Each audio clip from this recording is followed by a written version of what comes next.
नमस्ते बच्चों। हम गणित का दूसरा पाठ बहुपद पढ़ रहे थे और उसके अंतर्गत हमने बहुपद का भाग विभाजन क्रिया सीखी थी। आज हम उसी क्रिया को जो हम शेषफल निकालते थे वहाँ पर, या हम कहें एक बहुपद दूसरे बहुपद का गुणनखंड है, इस चीज़ को हम सीधे भी निकाल सकते हैं। उस प्रमेय को हम शेषफल प्रमेय कहते हैं। आज हम शेषफल प्रमेय सीखेंगे कि किसी बहुपद में किसी बहुपद का भाग देने पर जो शेषफल आता है वो सीधे बिना भाग दिए कैसे निकल सकता है।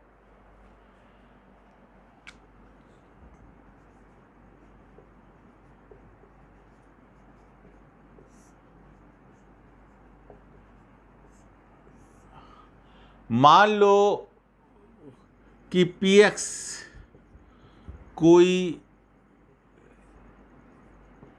बहुपद है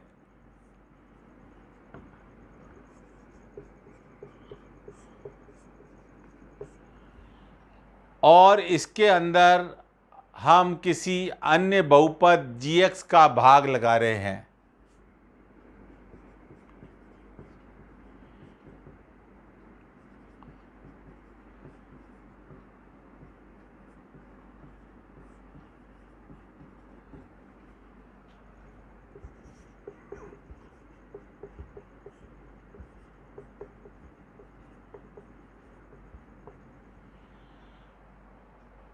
तो हम gx का शून्यक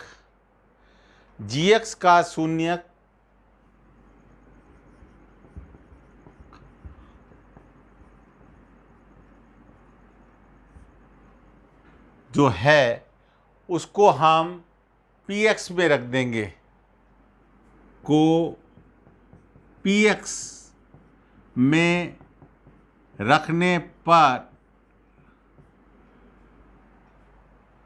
जो हमें PA मिलेगा वो PA ही शेषफल के बराबर होगा। इस चीज़ को हम, ये गणित की भाषा में लिखी हुई है कि px कोई बहुपद है और px में हम कोई दूसरे बहुपद gx का भाग दे रहे हैं। तो सबसे पहले हम gx का शून्यक ज्ञात कर लेंगे। वो शून्यक कोई वास्तविक संख्या a होगी। इसमें रखने पर यहाँ पर जो शून्यक निकालेंगे वो शून्यक क्या आएगा? a आएगा। और वो a का मान जब हम PA में रख देंगे तो वो PA जो हम बहुपद का मान ज्ञात करते थे वो बहुपद का मान शेषफल के बराबर हो जाएगा। और अगर शेषफल शून्य आ जाए तो फिर हम क्या कहेंगे? यदि शेषफल बराबर शून्य हो तो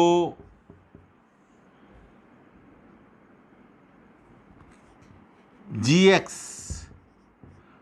px का गुणनखंड है।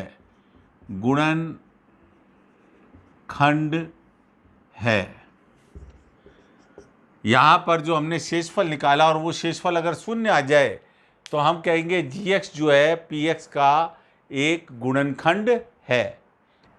प्रश्नावली 2.3 पेज नंबर 47, प्रश्न संख्या 2 दे रखा है।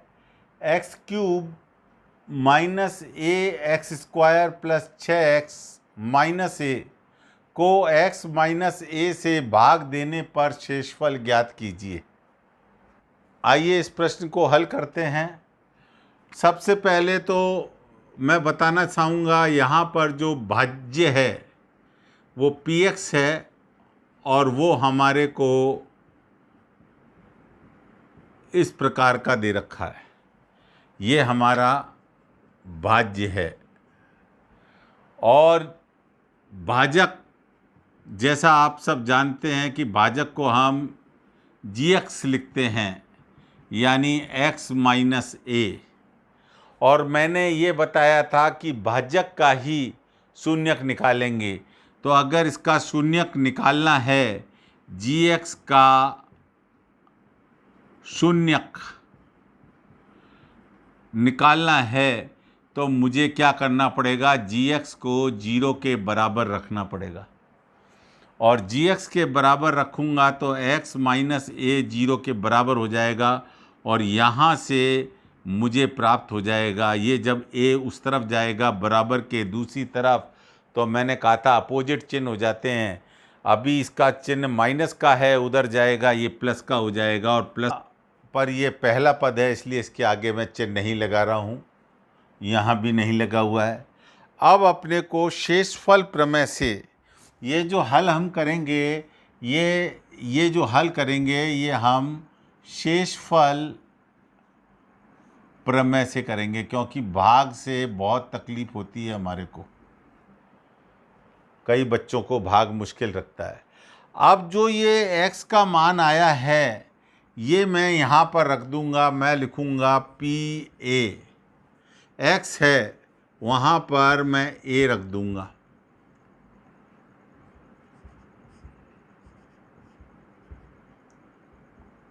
कितना आएगा, 2 आएगा। इसी तरह से 6a माइनस a, ये हो जाएगा a क्यूब, ये होगा a गुणा a स्क्वायर, ये होगा 6a और ये होगा माइनस a क्यूब, और ये भी वास्तव में a क्यूब बन रहा है, प्लस 6a माइनस a।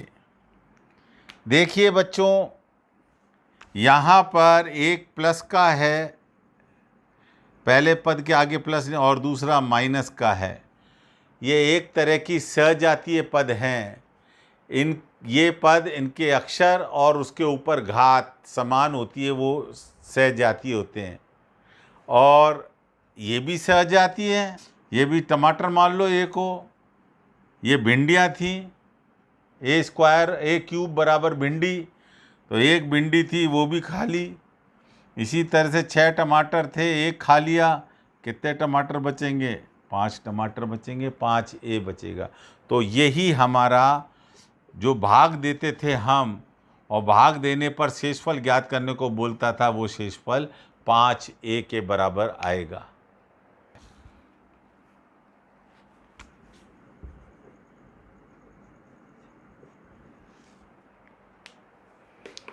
प्रश्नावली 2.3 का पेज नंबर 47 पर एक तीसरा प्रश्न दिया है। जांच कीजिए कि 7 + 3x, 3x cube plus 7x का एक गुणनखंड है या नहीं। हमें जांच करनी है कि ये गुणनखंड है या नहीं। मैंने आपको बताया था px और gx दो होंगे, gx का भाग हमें px में लगाना पड़ेगा, और भाग लगाने पर अगर शेषफल 0 आ जाता है तो हम कहेंगे कि gx px का गुणनखंड है। तो आओ उसको हम प्रश्न को हल करते हैं। यहाँ पर सबसे पहले px देखते हैं। बच्चों, ये ज़रूरी नहीं है कि पहला जो लिखा है वो px है। यहाँ पर क्या बोल रहा है, 7 + 3x, 3x cube plus 7x का गुणनखंड, यानी ये है px। हमारा ये वाला भाग है px, 3x cube plus 7x। प्रश्न को पढ़ोगे तो आपको लगेगा इसका भाग देना है इसके अंदर, और gx हमारा है 7 + 3x। ये आपको ध्यान रखना है। सबसे पहले हम शेषफल प्रमेय को यूज़ कर रहे हैं, इसलिए मैं क्या निकालूंगा, gx का शून्यक, gx का मैं शून्यक निकालूंगा। और शून्यक निकालने का तरीका आपको मैंने बताया है कि इस gx को 0 के बराबर रख देंगे और x का मान ज्ञात करेंगे। तो 7 + 3x बराबर 0, तो 3x बराबर, पहले मैं 7 को इधर भेजूंगा, तो ये 7 अभी प्लस का है, 0 के उधर जाएगा, माइनस का 7 हो जाएगा। 0 में किसी भी संख्या का जोड़ करें या घटाएं, जीरो का कोई प्रभाव नहीं पड़ता है। अब अगली बार ये x को मैं ये 3 को भेजूंगा, 3x के साथ गुणा में बैठा है तो ये किस में चला जाएगा, भाग के अंदर चला जाएगा। गुणा में बैठी राशि बराबर के दूसरी तरफ जाती है, भाग में चली जाती है। जोड़ वाली राशि माइनस हो जाती है, माइनस वाली राशि जोड़ हो जाती है, भाग वाली राशि गुणा हो जाती है, यानी अपोजिट होता है। दूसरी तरफ जाने पर, बराबर के दूसरी तरफ जाने पे राशियों के चिन्ह अपोजिट हो जाते हैं।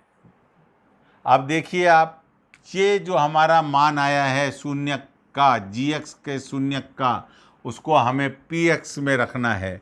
तो इसको यहाँ पर -7/3 रखूँगा।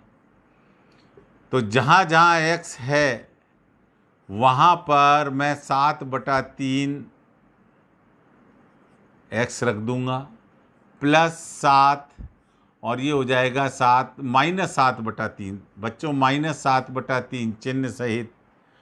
अब देखिए इसको हल करते हैं, 3 गुणा, अब देखो ये क्या हो गया, -7/3 गुणा -7/3 गुणा -7/3, ये ऐसे हो गया।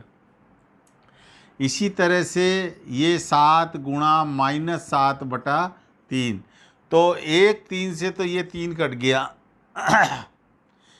और नीचे अपने को 3 3 9 आ रहा है।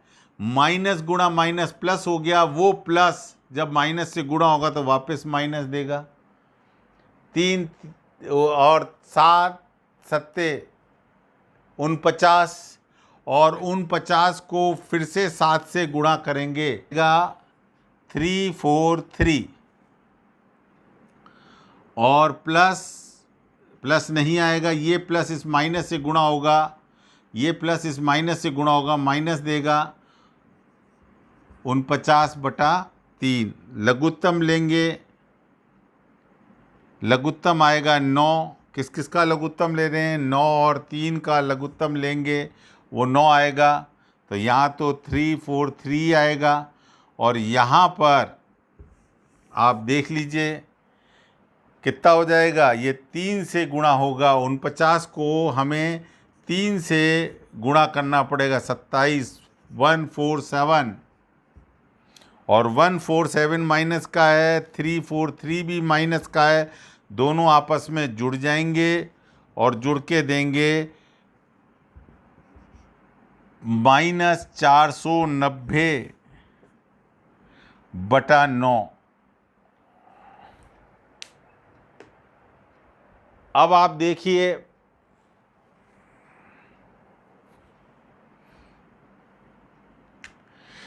कि ये 0 के बराबर नहीं आया है, और 0 के बराबर नहीं आया है, ये 0 के बराबर हमारे को नहीं मिला है। अगर 0 आता तो हम कहते कि gx px का गुणनखंड है, लेकिन ये 0 नहीं आया है, इसलिए इसके बाद मैं यहाँ लिख रहा हूँ gx px का गुणनखंड नहीं है, नहीं है। आपको ये प्रश्नावली समझ में आ गई होगी। आज के लिए इतना ही काफ़ी।